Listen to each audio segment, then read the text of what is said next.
Aurélio Gomes destaca as ligações antidemocráticas e terroristas do novo vice-presidente da Assembleia da República. Miguel José Júdice elogia a liderança de António Filipe, do PCP, no arranque do novo ciclo legislativo e responsabiliza a direita pela confusão criada em torno da eleição do novo presidente da Assembleia da República. Miguel Prata Roque defende o legado democrático do PCP diante do ataque de Miguel Morgado ao contributo histórico dos comunistas. Neste episódio dos comentadores, com Nuno Ramos de Almeida, Pedro Tadeu e comigo, Paula Cardoso, trazemos ainda a luta pelos direitos dos trabalhadores que fazem entregas ao serviço das plataformas digitais. Os comentadores. Eles analisam, eles debatem, eles opinam, eles influenciam, eles discutem, eles ensinam, eles divertem, eles manipulam. Eles viciam a República.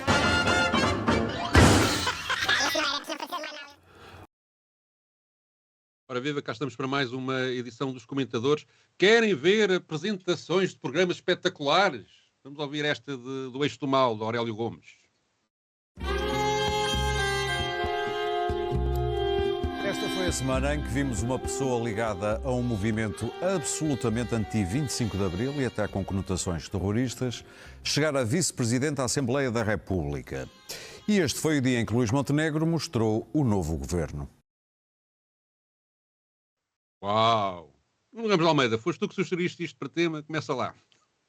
Eu sugeri isso para tema porque, digamos, a eleição de Diogo Pacheco de Amorim foi muito pouco comentada.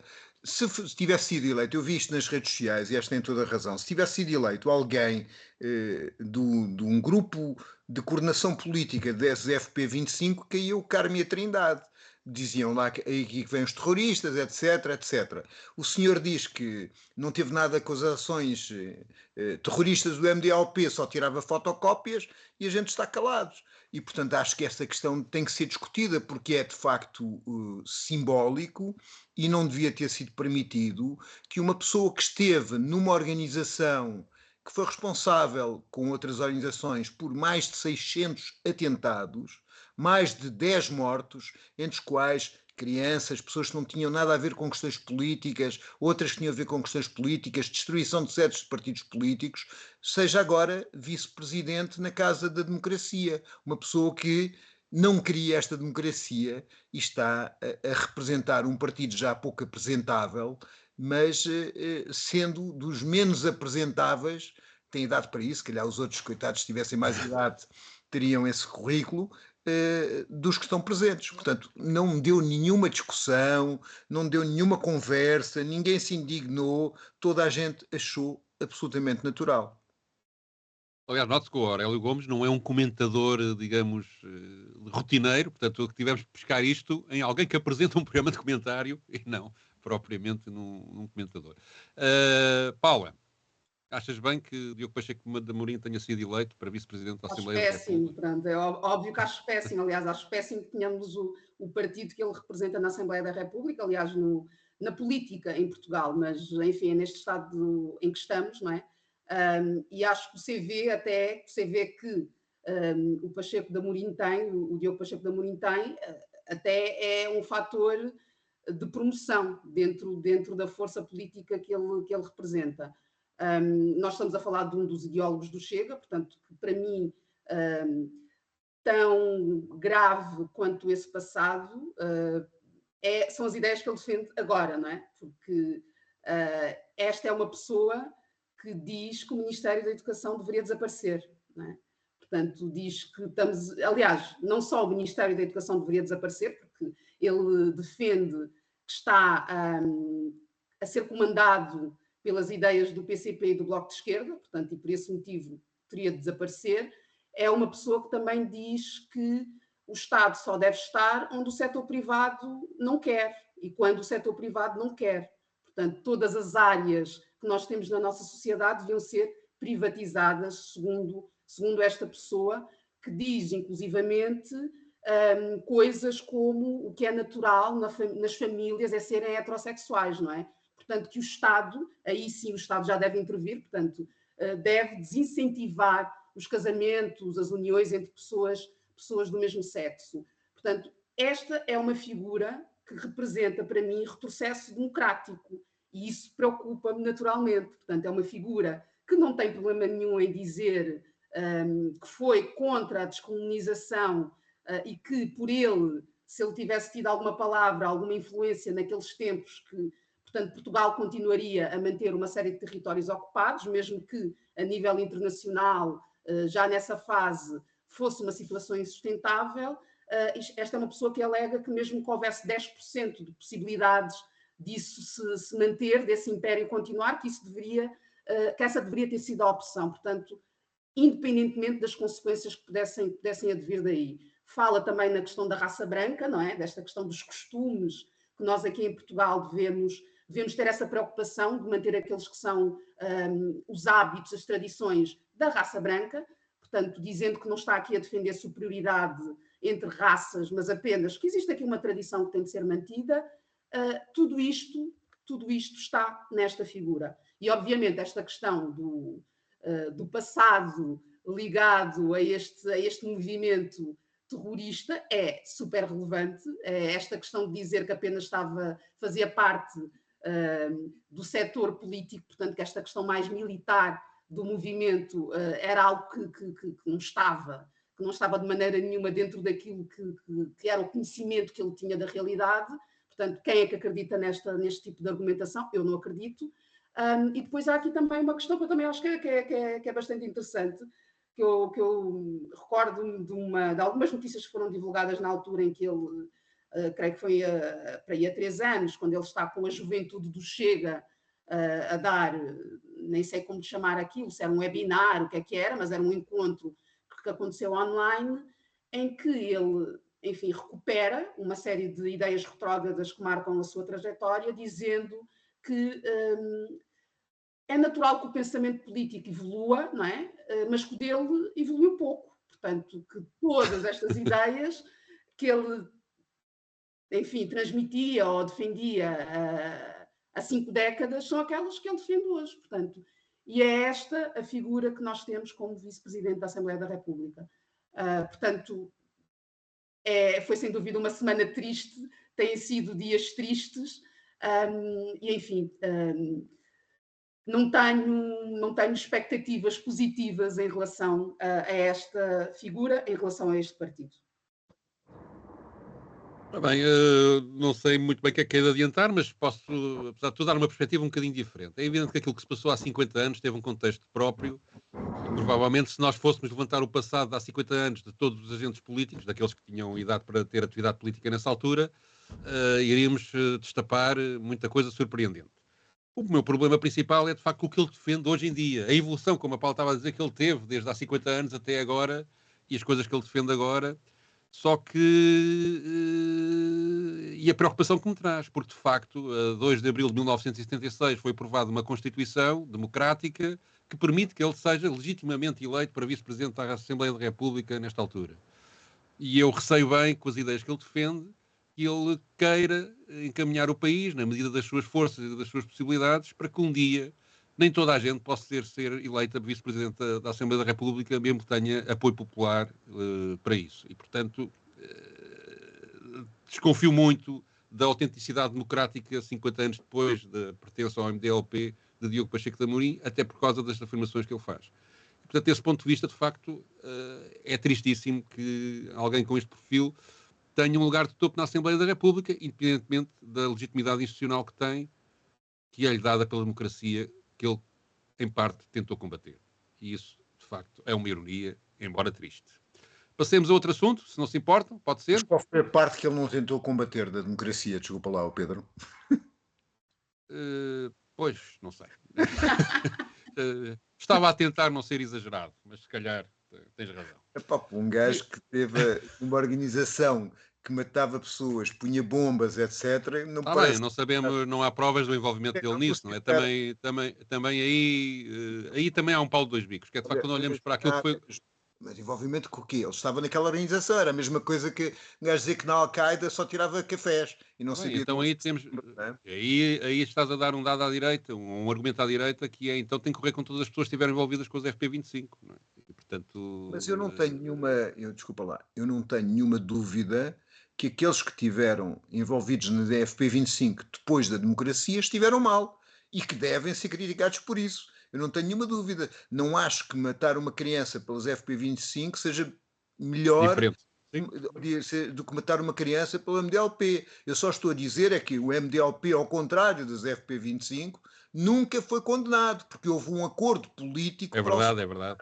Foram alguns que confessaram uma série de coisas e que depois não foram condenados. E não foram condenados porquê? Porque havia muita gente envolvida por detrás disso. Isto é, a situação do Diogo Pacheco de Amorim era a mesma de grande parte deles. Eles pagavam a criminosos para fazer os atos, davam-lhes dinheiro e estavam com as mãos. E alguns foram à televisão, passados uns anos, nos anos 90, salvo erro, contar tudo em direto e ao vivo, como se fosse tudo uma normalidade. Não é? Portanto... Até, como tu vais ver neste programa, alguns até aparecem na televisão. Exatamente. Bom, Miguel Prata Roque e Miguel Morgado pegaram-se a discutirem se afinal o PCP ou não é de um partido democrático. Vamos lá ouvir isto. Se não fosse o Partido Socialista, nós continuávamos com António Filipe, pertencente a esse partido extremista e radical que tu tanto vituperaste aqui há uma semana. Mas é ou não é? António Filipe foi a única garantia de estabilidade durante estes 2 dias. Mas é ou não é? Exerceu o seu mandato de forma irrepreensível, como o Partido Comunista Português sempre tem feito no Parlamento, então não é extremista nem desde radical. a Assembleia Constituinte. É bom que as pessoas ouçam isso. Depois da primeira eleição da primeira legislativa. Ó Miguel, não vamos estar a discutir aqui ideologia. O Partido Socialista bateu-se sempre contra a ideologia autoritária do Partido Comunista. Menos a partir de 2015. Mas dizer com António Costa. Dizer hoje que Paulo Raimundo ia pegar numa Kalashnikov para instaurar uma ditadura do proletariado é estares a brincar com as pessoas que estão lá em casa. Não, mas e isso eu não te permito. Apoia Cuba, não te permito porque houve muitos comunistas que morreram nas prisões de Salazar. E houve muitos comunistas que te permitiram agora estares aqui a dizer o que dizes. Isso é mentira. E eu não te permito. Mentira, porque os comunistas não queriam instaurar uma democracia liberal a pessoas que lutaram na clandestinidade pelo exercício da liberdade. Isso é mentira. E todas as pessoas sabem. Tens dúvidas. Qualquer deputado do Comunista Português é só escutar o que defensor do Estado de Direito Democrático. É só escutares o que Álvaro Cunhal disse a seguir à Revolução de 25 de Abril. Tu queres ser um revisionista da história? Que vocês gostem de votar em Diogo Pacheco Amorim e não gostem de votar em António Filipe. O problema é que vocês são todos filhos de António Costa, porque Mário Soares nunca foi assim e soube que o inimigo dele era os comunistas também. Mário Soares esteve na aula magna com o Partido Comunista, com o Bloco de Esquerda, com todas as forças de esquerda, defendendo o direito à educação.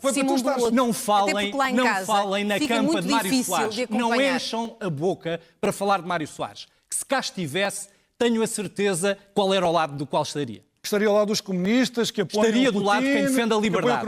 E neste momento o Partido Comunista defende a liberdade e o Estado de Direito Democrático. Ao contrário dos vossos parceiros de governação. Realmente o António Costa fez-vos, até a vocês, um mal terrível. E nós não vamos sair disto aqui tão cedo. É o que eu tenho a lamentar. Tu seres capaz de estares a dizer há 2 ou 3 minutos o que estás a dizer sobre um Partido Comunista que é o que é, revela o que o Partido Socialista é. Ora bem, desta vez começo eu, se não se importa. Eu não sei. Eu estava à espera disso. Vou fazer como Miguel Morgado. Tu falas e a gente vai falando por cima de ti e tu não consegues dizer nada. Vamos experimentar isso? Mas vocês vão gostar daquilo que eu vou dizer. Eu vou só dizer ao Miguel Morgado que ele está um bocado enganado em relação ao partido onde está. Porque o partido que ele pertence, que é o PSD, que quando foi o 25 de Abril se chamava PPD, era um partido que não defendia a democracia liberal que ele está a dizer que o PCP atacou. Porque não era isso que o PPD queria. Eu tenho aqui o primeiro programa, fui há bocadinho, há 10 minutos, antes deste programa começar, ao site do Partido Social Democrata, ver o primeiro programa político do PPD. Não tive tempo para ler aquilo, são muitas páginas, mas encontrei muita coisa curiosa que eu passo a citar. Ora bem, temos aqui o programa, que estou aqui a tentar mostrar no vídeo, está aqui uma fotocópia, e encontrei aqui assim, logo na página 13, o que é que o PPD pretende para o país em 1974. Liberdade, igualdade e solidariedade são os grandes ideais do socialismo e realizam-se na democracia. Não há verdadeira democracia sem socialismo, nem socialismo autêntico, sem democracia. Eu creio que não é isto que o Miguel Morgado defende agora. Mais à frente, o Partido Popular Democrático pretende reunir todos os que aceitam as ideias do socialismo e procuram realizá-los pela construção da democracia, independentemente da sua crença religiosa ou formação filosófica. A sua unidade baseia-se em ideais e objetivos políticos comuns e consolida-se na prática cotidiana da luta pela democracia e pelo socialismo. Capítulo 2. O título do capítulo 2 é "O capitalismo multiplicou as desigualdades sociais". Eu penso que o Miguel Morgado não é isto que pensa hoje em dia. Mentiu-se ao povo, estou a citar outra parte do programa, mentiu-se ao povo dizendo que a economia nacional não comportava salários mais altos, mas de facto manteve-se uma distribuição funcional do rendimento que atribui ao trabalho menos de metade do valor do produto e, em alguns ramos de atividade, menos de 1/3. Este estado de coisas traduziu-se numa escandalosa desigualdade económica entre os poucos detentores do grande capital e as massas da população que vivem predominantemente do seu trabalho. Isto não é muito diferente do que o PCP de Álvaro Cunhal defendia na altura destas coisas. Eu só cheguei à página 16, portanto não fui ler as quase 200 páginas que este programa tem. Portanto, o Miguel Morgado, quando levanta o passado de 1974 e as ideias políticas que os partidos da altura defendiam, era melhor também lembrar-se daquilo que o próprio PPD defendia, porque não era exatamente aquilo que defende hoje em dia. E, portanto, creio que tentar atirar com pedras para quem tem telhados de vidro, do ponto de vista de Miguel Morgado, não é propriamente uma ideia muito boa. Pronto, chega, podem falar. Começa ao Nuno. Para além disso tudo, o programa do PCP, que era o programa de 66, era o chamado Programa da Revolução Democrática Nacional. E esse programa previa, pasme-se, não um socialismo avançado, só com a classe operária, mas previa uma democracia com todos os partidos e a instauração das liberdades democráticas no país, para além de outras coisas, como a descolonização, como a perda de domínio dos monopólios que foram criados durante o fascismo, porque é preciso dizer que nós tínhamos uma organização económica com um elevado número um pequeno número de grupos económicos muito poderosos, porque era o regime que aprovava a sua entrada no campo económico e eram apoiantes do regime, portanto previa um conjunto de coisas. Agora, acho que Miguel Morgado tem alguma razão. Para ele, nós somos extremistas. Todas as pessoas que nós somos, desculpa lá, Paula, mas já estava a exagerar, mas todas as pessoas que defendem que a desigualdade social é uma coisa intolerável e que tem que se combater, porque as pessoas tenham condições à partida iguais de se desenvolverem e de poderem participar e de poderem ter uma voz ativa na democracia, são extremistas, porque ele está muito bem com esta condição em que há uns que mandam e são ricos e há outros que obedecem e são pobres e têm é que estar calados. E desse ponto de vista, o Sá Carneiro de 1974 é extremista para Miguel Morgado. Mas, enfim... Pelo menos pelo que foi escrito neste programa. Atualmente, se ele aparecesse no 25 de Abril, estaria ou no Brasil ou em Espanha, porque todos eles eram extremistas, se calhar ao lado do jovem Diogo Pacheco de Amorim, porque era o único que provavelmente não era extremista para ele, porque na realidade depois há ali umas confusões, porque ele é engraçado que ele tem duas personalidades. Eu estou relativamente à vontade, porque nós conhecemos e damos normalmente socialmente, mas ele quando entra na televisão tem uma transformação de gremlin e depois diz uma série de coisas que não são sérias nem sequer do ponto de vista académico, onde ele se coloca, e os trabalhos que ele tem sobre a filosofia do século XVIII e XIX, etc., que é, por exemplo, o PCP é putinista, mas ele pegou isso aonde? Onde é que é putinista? Depois o PCP apoia Cuba. É verdade, o PCP apoia Cuba. Mas o que é Cuba comparado com não sei quantos regimes ocidentais que o PSD apoia? Qual é a comparação, por exemplo, entre Cuba e a Arábia Saudita? Quais são, de facto, o país onde existe educação para toda a gente, onde a saúde é atribuída a toda a gente, onde as mulheres têm o mesmo papel que os homens, onde os negros e os brancos têm um acesso ao poder da mesma forma? Qual é o papel dos imigrantes na Arábia Saudita? Qual é a justiça que decapita e chicoteia pessoas? Quer dizer, eu acho interessante que nunca perguntem aos ditos partidos que apoiam a NATO e enfim, o mundo ocidental, quais são os filhos da puta que eles apoiam, não é? Nunca ninguém lhes faz essa pergunta. Está sempre tudo em silêncio. Parece que eles que tiveram... aliás, o Durão Barroso fez aqui a Cimeira das Lajes, que resultou, durante a guerra do Iraque, que resultou numa guerra que matou mais de 1 milhão de pessoas e que ainda hoje há Estados que estão completamente destruídos e continuam a morrer gente, ninguém lhes peça qualquer coisa sobre isso e sobre o seu verdadeiro extremismo. Muito bem, Paula. Resta pouco a dizer, mas sobre esta questão de radicalismos, eu não tenho qualquer problema em dizer que sim, sou radical, até porque a própria palavra, não é, tem como pressuposto esta questão de irmos à raiz, não é, das questões, dos problemas, e eu acho que é mesmo importante que o façamos se quisermos viver em sociedades onde esta questão da igualdade, da equidade e tudo mais não esteja apenas escrita nas leis, que ela seja algo presente nos nossos cotidianos. Eu, tendo crescido numa casa em que sempre se votou, ou pelo menos eu quando comecei a votar, votei de acordo com aquilo que o meu pai votava, portanto, e depois, entretanto, é que fui construir o meu pensamento político, e meu pai sempre votou PS. Sempre foi claro, portanto, neste contexto familiar, porque entendo que acaba por ser, na maior parte das pessoas, o primeiro de exposição à política, que de facto o país deve muito, a nível democrático, ao PCP. Isso para mim parece-me incontestável. Portanto, por isso é que eu fico sempre bastante surpreendida com o tipo de argumentário que se utiliza para reescrever a história.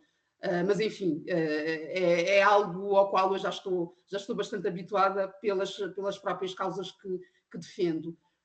Mas era interessante perceber o que é que estas pessoas defendem como democracia. Portanto, qual é que é a definição que trazem de democracia, qual é que é a definição que trazem de direitos, que é para se perceber, se calhar, um bocado melhor porque é que afastam o PCP desta equação, porque é que não é um partido que está do lado da democracia. Era isso que eu gostaria de ver fundamentado, e não é possível fundamentar isso. E depois sobre esta questão aqui de Soares, do PS e tudo mais, quer dizer, nós tivemos, historicamente, não é? E acho que um dos grandes problemas do nosso país e do mundo em geral é esta falta de memória histórica a vários níveis, não é? E obviamente também temos de ter consciência que quem tem o poder a determinada altura e depois também tem esta capacidade de contar a história que o beneficia, que acaba por ser mais favorável àquela que é a política que quer trazer.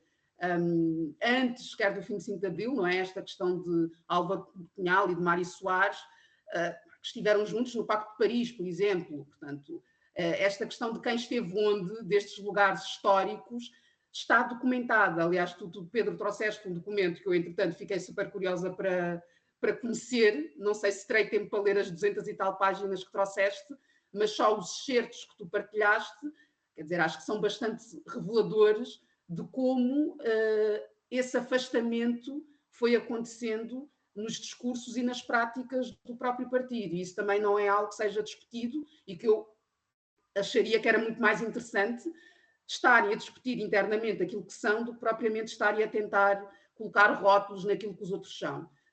Mas, enfim, só para reforçar que eu não tenho dúvidas em relação a esse contributo para a democracia e que nos últimos anos, naquela que é a minha experiência de cidadã que vota e que conhece o impacto daquelas que são as políticas, eu não tenho dúvidas nenhumas qual é que é o partido. Portanto, se tiver de escolher entre PSD e PCP, que partido é que eu escolho, no sentido de ser o partido que eu entendo que está, de facto, a trabalhar em defesa daquelas que são as liberdades de todas as pessoas e não apenas aqui na proteção de privilégios adquiridos. Portanto, é isso que me ocorre dizer. Já agora, deixa-me só acrescentar em relação ao Mário Soares. Mário Soares começou por ser militante do PCP, depois saiu, zangado, e no final da vida, em 2012, 2013, 2014, escreveu inúmeros artigos que podem ser lidos no site do Diário Notícias ou no arquivo do Diário Notícias, a apoiar uma união de esquerda, com o PCP incluído, e, portanto, é verdade que, de facto, em 74, 75, combateu e liderou o combate ao Partido Comunista Português, mas também é verdade que no final da sua vida política defendeu uma aproximação e, portanto, creio que Miguel Morgado deliberadamente quer esquecer isso. Aliás, como de facto não é só ele, há aqui uma constante e uma permanente tentativa de reescrever a história desses anos de uma forma mais conveniente para os interesses da direita que é preciso combater, porque de facto depois a ideia que as pessoas têm do que se passou nessa altura, para quem não nasceu para quem não viveu essa época, sai completamente errado. Passamos à frente? Tão feio estás a dizer coisas à Paula. Avancemos. Porquê? Ela é a única de nós que não viveu naquela altura. Não me lembrei disso. Sabes que eu sou um jovem de espírito, eu sei lá. Eu sou uma alma, assim, um velhadas como muito tu. Idosa, muito idosa. Portanto, óbvio que vivi nesses tempos, em todos eles. Olha, um que viveu esses tempos foi o José Miguel Júdice, até disse se não teve no mesmo lado do Pacheco Amorim da altura. Esteve. Mas olha, vem agora elogiar o deputado do Partido Comunista Português, António Filipe, e aproveitou para atirar-se contra o PSD e contra o Chega. Vamos ouvir. Para quem? O elogio era para ser o Aguiar Branco, mas vai ser para aqueles que resolverem este problema. Ainda pode ser. E aparece uma fotografia que eu pedi para porem do António Filipe, porque ela é uma pessoa que eu respeito muito, mas que é a pessoa que está a gerir a hipótese de salvar este problema. Bom, não podiam começar pior. E não atirem as culpas uns para os outros, estão todos que estou a falar do Chega e do PSD, com culpa nisto. O que é que eles vão fazer com isto? Não sei. Pode ser que resolvam tudo esta noite. Mas há pessoas que aqui não têm culpa nenhuma. Tenho a certeza que o Aguiar Branco não tem culpa nenhuma aqui. Tenho a certeza que o Alternativa Liberal não tem culpa nenhuma aqui. A esquerda toda não tem culpa nenhuma aqui. Portanto, isto foi um sinal de muita incompetência, de muita incapacidade, de muito desleixo, de muita desorganização. Repare, se o PSD tivesse a maioria absoluta, podia cometer erros destes, mas quando não se tem, não se podem. Tem de haver uma boa organização. Eu acho que isto devia ser assim. Todos os deputados do PSD recebiam, e do CDS recebiam, um textozinho. Se vos perguntarem sobre a questão da Assembleia da República, dizem isto. E não digam o que vos apetecer, tanto faz, somos todos livres. São todos livres, mas obviamente vão para o buraco.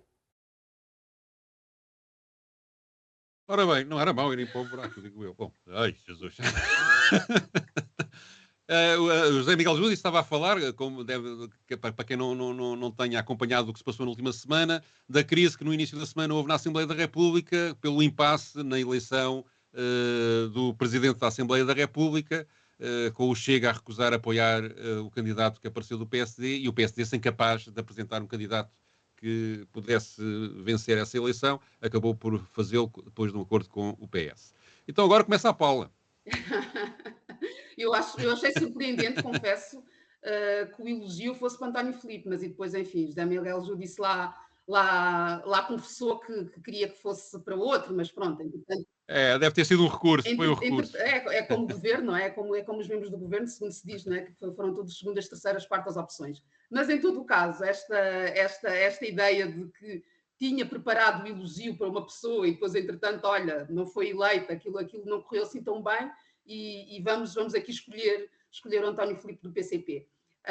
Eu destaco nestas palavras, não é, a adjetivação que foi utilizada para descrever este arranque de ciclo legislativo, não é, esta questão da incompetência, da desorganização, do desleixo, que para mim são adjetivos que cabem bem naquela que é uma governação de direita. Portanto, não aconteceu propriamente, embora com uns contornos bastante de circo mediático, não é?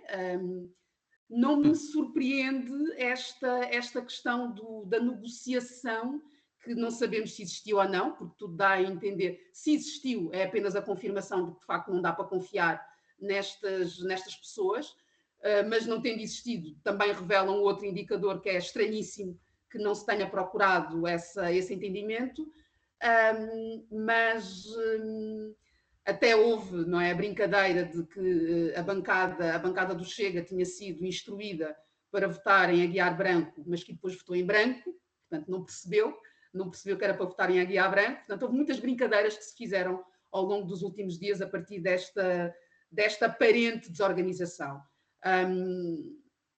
Acho bem que se tenha feito esse elogio, porque acho que a pouca dignidade que existiu nesse processo veio desse lugar, da condução dos trabalhos. Tenho, infelizmente, muitas inquietações, ou acentuaram-se as minhas inquietações em relação aos próximos meses, sendo que este acordo a que se chegou, enfim, nem sequer entendo que tenha pernas para andar, e agora estou a pensar em quão capacitista é esta expressão, pernas para andar, mas enfim, não entendo que tenha, até porque vamos ver se no próximo orçamento do Estado se existirá, se continuaremos a ter este governo, mas, enfim, acho que é um elogio que faz sentido, que fez sentido, acho surpreendente tendo vindo de quem veio, e não vejo, ou melhor, vejo tudo isto que aconteceu ao longo dos últimos dias como um indicador do que ainda está por vir. E a principal preocupação, não é, creio que aquilo que se passou na Assembleia da República fala por si, portanto não é preciso comentar muito mais, até porque já houve centenas, provavelmente, de comentários acerca disso nas televisões, mas há aqui uma coisa que isto era um bocadinho um jogo a feijões. O que interessa vem depois, é os programas do governo, os orçamentos e como é que os partidos se vão posicionar nessa altura. E depois do que se passou aqui, digamos, está a criar-se uma onda no comentarismo nacional e na classe política da responsabilidade institucional, dos interesses superiores do país, o interesse nacional, a empurrar o PS para fazer acordos com o PSD ou, eventualmente, o PSD conseguir ceder às pressões do Chega. E isso implica, do meu ponto de vista, a aplicação de medidas que são negativas para o país e, sobretudo, para as populações mais desfavorecidas, e isso tudo preocupa-me. Penso que este jogo a feijões pronuncia um campeonato a sério que é muito complicado sobretudo para as classes trabalhadoras e para quem vive do seu salário, e tenho muito receio do que aí vem, dado o contexto político que isto ajuda a criar. Nuno. Eu só acho que isto não foi por acaso, foi propositado, no seguinte sentido, que é, até às eleições europeias, o Chega teria duas situações que poderia aceitar. Uma é formalmente estar no quadro do apoio parlamentar do governo e negociar as suas políticas, e diz aos seus eleitores: nós estamos a definir aquilo que vai acontecer. A segunda é dizer que estão a desrespeitar os seus eleitores, que é 1.200.000 pessoas que não está a ser ouvida e, portanto, que não vão aceitar esse desrespeito e ter como a oposição existente no quadro parlamentar e empurrarem o PS para aguentar o PSD, que é uma situação que lhes permitirá crescer.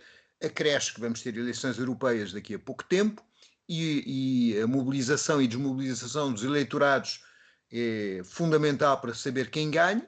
E o Chega tem a ideia de conseguir reforçar a sua posição para assim ter uma pressão maior ainda, porque o objetivo do Chega, não nos vamos iludir a este respeito, não é apoiar medidas pontuais do PSD, é chegar ao poder. E, portanto, isso fará tudo em função disso. E dirá as mentiras todas necessárias e não necessárias para conseguir esse objetivo, o que indicia que vamos ter tempos complicados. Eu acho que até é possível neste quadro parlamentar conseguir algumas medidas de reposição de salários, de reposição de direitos, porque o governo do PSD da AD vai estar em campanha eleitoral e passarão mais facilmente as medidas mais populares do que aquelas que são mais gravosas para a população, mas estamos numa situação muito complicada, porque é necessário mostrar quem é que de facto contesta o atual estado de coisas e o atual estado de coisas de injustiça social. E a esquerda da esquerda tem muita dificuldade em fazê-lo neste terreno mediático, político e institucional. Muito bem, vamos ao papel selado.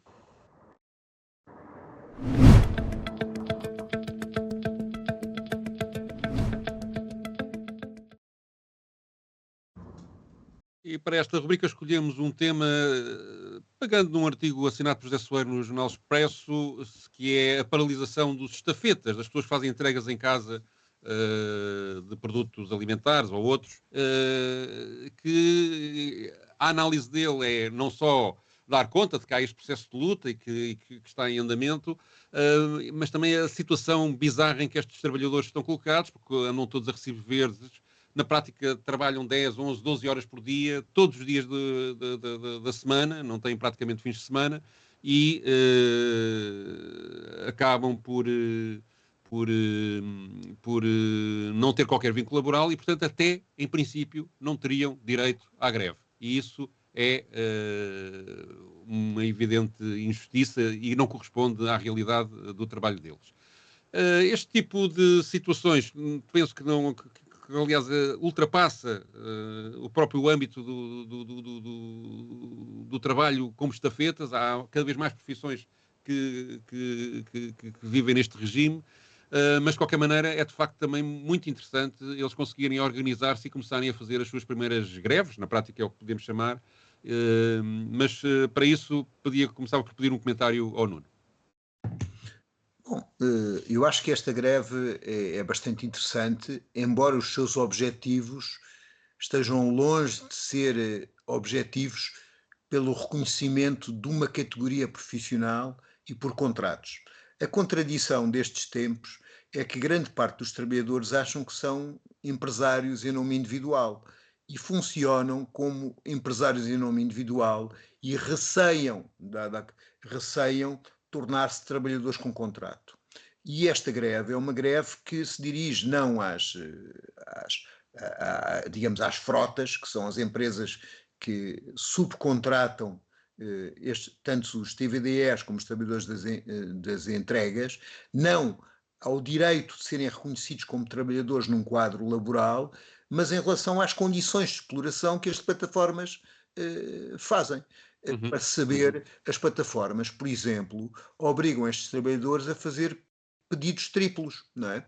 Alguém pede uma coisa, outro pede outra coisa e é o algoritmo que os põe a circular e eles, quando já entregam o terceiro, vão buscar o primeiro pedido, vão buscar o segundo ou o terceiro, quando vão entregar o primeiro ele já está frio e depois são mal classificados pelos clientes, essas corridas são pouco rentáveis, o dinheiro que lhes pagam é manipulado sempre para baixo e eles perdem sempre dinheiro. Portanto, há uma situação de quase escravatura dessas pessoas.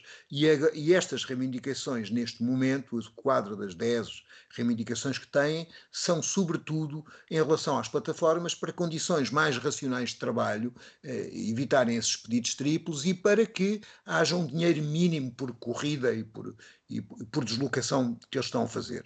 O que é interessante é que, ao fazerem esse processo, e é um processo muito contraditório do ponto de vista político, a grande maioria dos trabalhadores são imigrantes, muitos são brasileiros, muitos desses brasileiros identificam-se com a extrema-direita brasileira, mas ao fazerem este processo estão a pensar em conjunto, estão a organizar, estão-se a conhecer pessoas que trabalham aparentemente separadas, mas têm as mesmas condições sociais e as mesmas condições de exploração e estão a tentar alterar essas condições. Neste momento as plataformas, apesar das greves e das paralisações terem sido muito grandes, elas estão a não falar com esses trabalhadores.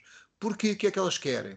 Elas aceitam perder dinheiro, mas não querem, em princípio, que os trabalhadores possam decidir as suas condições de trabalho. Portanto, vai ser uma luta demorada, mas eu acho que unidos eles vão conseguir alterar muitas das coisas. Paula. Antes deste artigo, o José Soares já tinha escrito no ano passado, porque creio que foi na altura em que, a nível internacional, nomeadamente no Brasil, essas paralisações estavam a ganhar força, não é? E depois escreveu-se no ano passado a propósito de uma alteração legal que veio exatamente ao encontro desta necessidade de contemplar este funcionamento destas plataformas, esta questão de como o algoritmo e depois acaba por impor regras que violam aqueles que são direitos fundamentais dos trabalhadores, enfim. Ele trouxe essa questão nesse artigo de há um ano. expondo uma realidade que é aquela em que estamos, no sentido de que até podemos aprovar leis melhores, e sei que a nível da União Europeia existe essa iniciativa de trazer aqui uma proteção para este grupo de trabalhadores que já está perto dos 29 milhões a nível da União Europeia e que se estima que vai chegar até os 43 milhões no próximo ano. Portanto, é muito expressivo e existe, de facto, essa vontade ou pelo menos essa declaração de vontade de trazer aqui alguma proteção, mas o que é que as plataformas fazem? Alteram os termos da contratação, digamos assim, para contornar aquilo que depois a lei traz, ou seja, a lei acaba de ser aprovada ou estão ainda a tentar regulamentar e perceber de que forma é que ela pode ser introduzida e já as plataformas apresentam mecanismos que contornam este estabelecimento, esta definição de um vínculo entre aquele que é o trabalho prestado e uma certa regularidade dessa prestação do serviço. E recordo-me que na altura falava-se muito na Glovo, que era uma das que se trazia aqui para esta apreciação, que tem muito que ver com estas manobras, não é? Com estas manobras que fazem com que, por exemplo, antes houvesse um agendamento, digamos assim, de trabalho e por via desse agendamento era possível estabelecer, sim, existe aqui um vínculo que é regular. Depois, o que é que a plataforma fez? Olha, já deixa de existir essa questão do vínculo, do agendamento, e passa a ser uma coisa um bocado mais fluida.